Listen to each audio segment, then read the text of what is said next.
ఇప్పుడు page replacement గురించి ఒక చిన్న ఇంట్రడక్షన్ చూద్దాం. పేజ్ రిప్లేస్మెంట్ ఇంట్రడక్షన్ ఏమవుతుందంటే మెయిన్ మెమరీలో ఫస్ట్ సిపియూ ఒక పేజ్ని అడిగినాకో ఆ పేజ్ మెయిన్ మెమరీలో, ఎందుకంటే సిపియూ కేవలం మెయిన్ మెమరీలో ఉంటేనే అది చేయగలుగుతుంది ఎగ్జిక్యూషన్ ఆ పేజ్ని.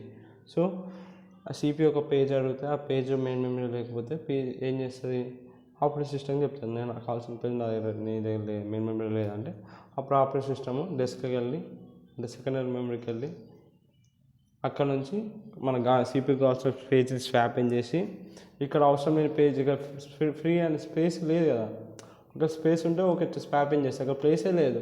అలాంటప్పుడు ఏం చేయాలి, ఏదో ఒక వేస్ట్ పేజ్ని బయట తీసుకెళ్ళి ఆ ప్లేస్లో అవసరం ఉన్న పేజ్ని స్వాపింగ్ చేయాలి. సో ఏ పేజ్ని రిప్లేస్ చేయాలని చూసుకునేది పేజ్ రిప్లేస్మెంట్ ఆల్గోరిథం. ఈ ప్రాసెస్ మొత్తాన్ని పేజ్ రిప్లేస్మెంట్ అంటారు.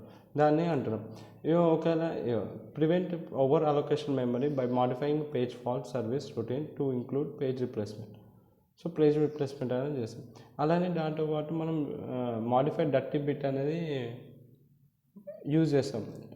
ఎందుకంటే కంటిన్యూస్గా మనం పేజ్ రిప్లేస్ చేస్తూ ట్రాన్స్ఫర్ చేస్తూ ఉంటే ఓవర్ హెడ్ అయ్యి వచ్చే ఛాన్సెస్ ఎక్కువ ఉంటాయి. అందుకని దాన్ని రెడ్యూస్ చేయడానికి మనం మాడిఫైడ్ డర్టీ బిట్ అనేది వాడతాం. సో ఇక్కడ ఇలా జరుగుతుంది అనమాట. లోపల ఇక్కడ చూడండి ప్రాసెస్ 1 కింద ఫస్ట్ ఫ్రేమ్ వెతుకుతుంది. ఇక్కడ నేను ఇప్పుడు ఇక్కడ చూడండి ఫ్రేమ్ 5, 6 అనే 5, 6 ఈ 2 పేజెస్ అనుకున్నాం. సో సిపియూకి 6th అనే పేజ్ అది కావాలి, కానీ 6th అనే పేజ్ లేదు. ఐ అంటే ఇన్వాలిడ్, వి అంటే వ్యాలిడ్. సో ఇది వ్యాలిడ్ ఇన్వాలిడ్ బాక్స్, ఇది ఫ్రేమ్స్. సో 5th ఉంది, 6th ఉంది, సిపికి 6th కావాలి. 6th పేజ్ ఇక్కడ లేదు మెమరీలో, పేజ్ టేబుల్లో లేదు. పేజ్ టేబుల్లో లేకపోయేసరికి ఏం చెప్తుంది, మెయిన్ మెమరీ ఏం చేస్తుంది, ఫస్ట్ ఏదైతే పేజ్ అవసరం లేదో ఇప్పుడు ఈ 5th అనే ఫ్రేమ్ అవసరం లేదు. సో దీన్ని బయట తీసుకెళ్ళామనుకో, సో దీని ప్లేస్లో 6th పేజీని మనం రిప్లేస్ చేయొచ్చు అలానే. సో ఏదైతే పేజ్ ఉందో దాన్ని ఒకటి బయట తీసుకెళ్ళి స్వాప్ అవుట్ చేస్తుంది. స్వాప్ అవుట్ చేసినాక తర్వాత ఇది ఏం చేస్తుంది, ఈ ఎట్లా 5th ఫ్రేమ్ని బయట తీసుకెళ్ళాం కాబట్టి ఇక వే కాస్త ఏమైపోతుంది, ఐ అయిపోతుంది. ఒకసారి సెకండ్ స్టెప్ ఏంటది, చేంజ్ టు ఇన్వాలిడ్, ఇది అయిపోతుంది. థర్డ్ స్టెప్ ఏమవుతుంది, మనకు కావాల్సింది 6th page. So 6th page secondary memory ఉంటే దాన్ని స్వాపింగ్ చేస్తుంది, కావాల్సిన పేజ్ స్వాపింగ్ చేసినాక పేజ్ టేబుల్ని అప్డేట్ చేస్తుంది. Reset the page table for new page. ఇప్పుడు ఇది ఏమైపోతుంది, కొత్త వచ్చిన ఇప్పుడు దీని అప్డేట్ ఎట్లా వస్తుంది అంటే ఇట్లా వస్తుంది. ముందు ఇలా ఉన్నది, ఇప్పుడు ఇట్లా వస్తుంది అంటే ఇప్పుడు పేజ్ 5 ఎట్లయినా మనం సెకండ్ మెమరీ పంపినాం కాబట్టి అది ఇన్వాలిడ్ కింద మారిపోతుంది. 6th అనేది ఏమైపోతుంది, వ్యాలిడ్ కిందకి వచ్చేస్తుంది. ఏదో జరిగింది. సో ప్రాసెస్ ఇలా చూడండి. సో మనం 5th ఫ్రేమ్ అనేది డెస్క్లోకి వెళ్ళిపోయింది. 6th అనేది సో 5th ఫ్రేమ్ బయటకు పోయినాక ఏం చేసేసినాం, దాన్ని ఐ అని పెట్టేసినాం. ఇన్వాలిడ్ పేజ్ టేబుల్లో లేదు 5th పేజ్ అనేసి పెట్టేసేసి సెకండ్ స్టెప్ ఏం చేసినాం, దీన్ని ఇన్వాలిడ్ నోటీస్ చెప్పేసినాం.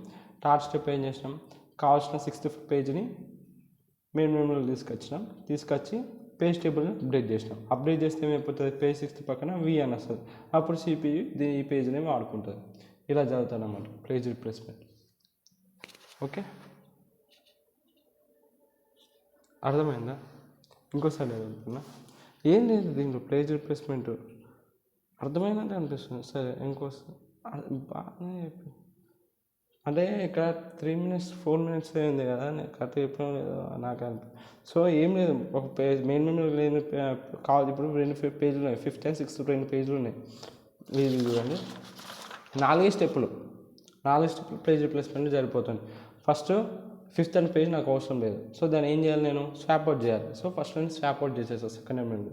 సెకండ్ ఏం చేయాలి, ఒక్కసారి స్వాప్ అవుట్ చేయాలి, అప్డేట్ చేయాలి కదా పేజ్ టేబుల్ని. సో పేజ్ టేబుల్లో అప్డేట్ చేస్తాను. దీన్ని 5thని నేను ఏం రాస్తాను అంటే పక్కన అది 5th పేజ్ లేదు అనేసి ఐ అని పెడతాను, అంటే ఇన్వాలిడ్ అని.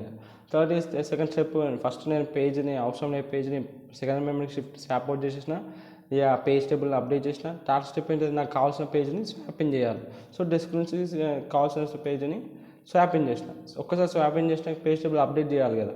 సో 4th స్టెప్లో నేను పేజ్ టేబుల్ని అప్డేట్ చేసిన. అక్కడ వి పెడతాను. వి అంటే పేజ్ టేబుల్, నీకు కావాల్సిన పేజ్ నా దగ్గర పేజ్ టేబుల్ సెకండ్ మెయిన్ మెమరీలోనే అంతే ఉండండి. ఎలా ఉండదు.